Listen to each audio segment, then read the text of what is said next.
I wish these changes that are coming now would have come earlier. My mother, my grandmother, and great-grandmother would have contributed a lot to the development of our community if they were given a chance.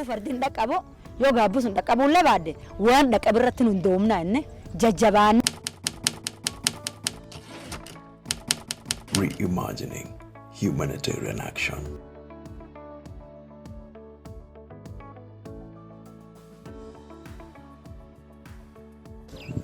This is a Borana community.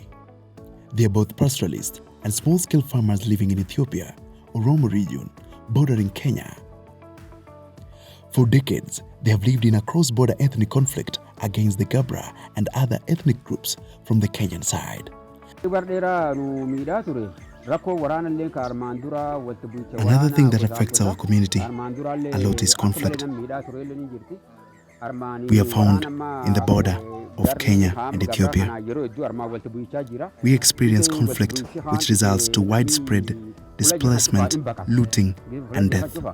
An armed conflict that has robbed children of their lives, leaving women as widows, and families are left poor due to cattle rustling. Armed conflict remains the greatest humanitarian challenge in Africa. In this region, conflict is caused by disputes on natural resources such as grazing land and water for their livestock. Mainly, the conflict escalates on cattle rustling. But today there is hope. Community Initiative Facilitation and Assistance, CIFA, has taken a different approach in involving the community in driving locally led solutions by community organizing, enhancing community collaboration, and promoting inclusive decision-making.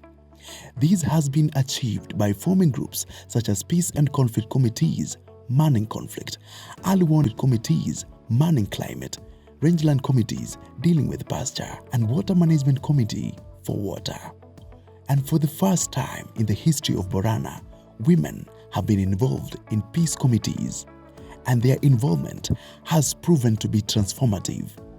In 2 months, these women have brought peace and stopped conflict. So I will be speaking a little bit about community organizing, how in one project we have been able to identify the issues and then identify also the structures that could support us in project implementation.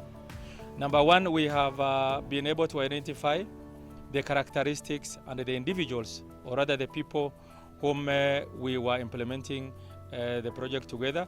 Number two is we were also able to identify the community structures. Like, for example, we have the peace committees at community level.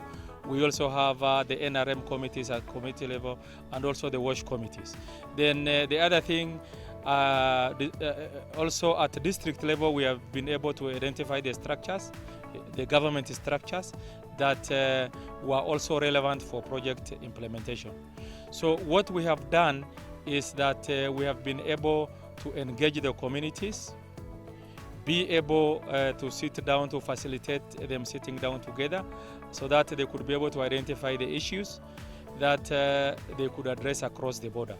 The other thing is one big aspect that we have seen as a challenge is in the structures. There has been quite some limitation in the membership of the women. A baby boy gets so much love and respect. And like when a baby girl is born, they say a slave has been born to that family. Visitors come for greetings just because a mother has delivered a child. In Borana community, there are a lot of problems. Girls are not educated. They don't go to school. From when they are born, their work is to collect firewood, fetch water, and finally get married.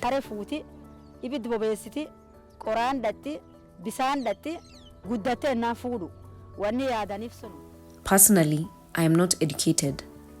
This is because we believe that when a girl is educated, she gets spoiled and goes against the Borana customs and traditions.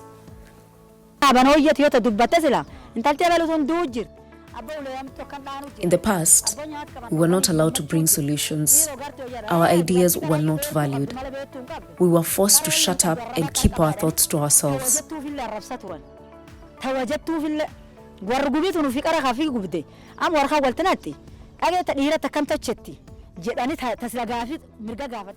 Unlike now when we can. So we were able to discuss with the communities, and communities were able to identify, or rather to see a way of involving the women at community level and also at the district level.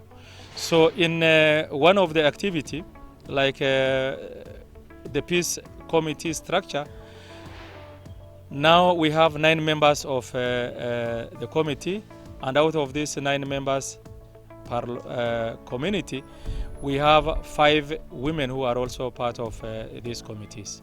I am one of the members of the Peace Committee that is Women for Peace Project. Before we could not go where men are gathered. Now we come and freely express ourselves, talk about our problems without fear.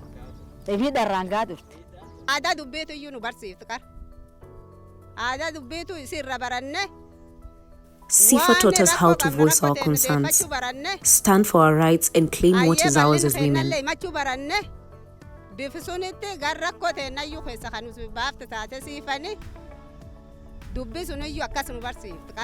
In the past, we didn't attend such meetings.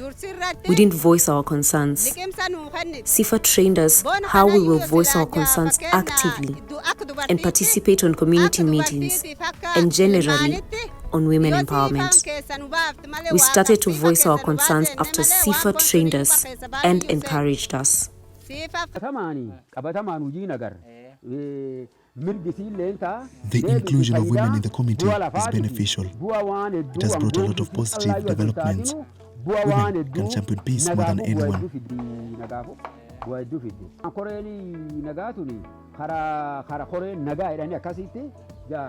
Before there existed a committee such as CMDRR and KM Committee that also dealt with issues related to conflict but not as effective as the current Cross-Border Peace Committee.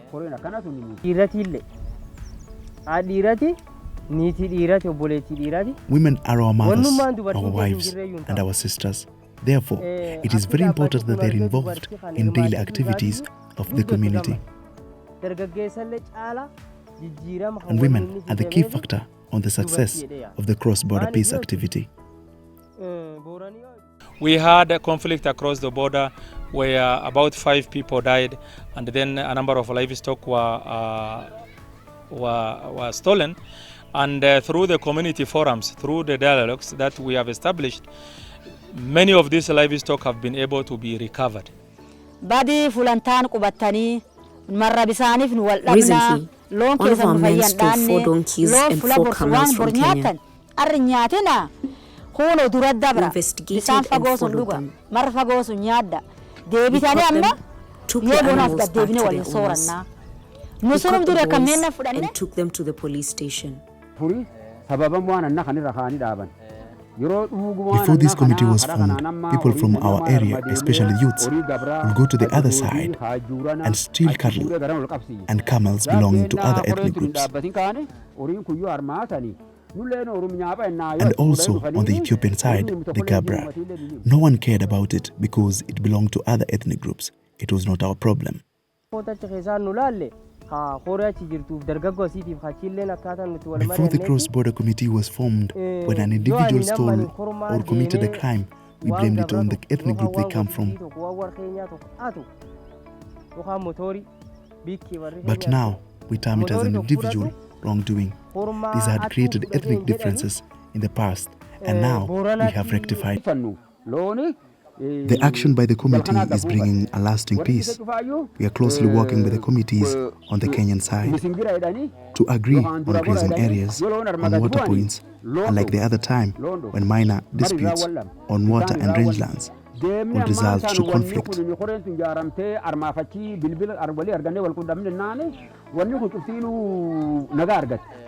We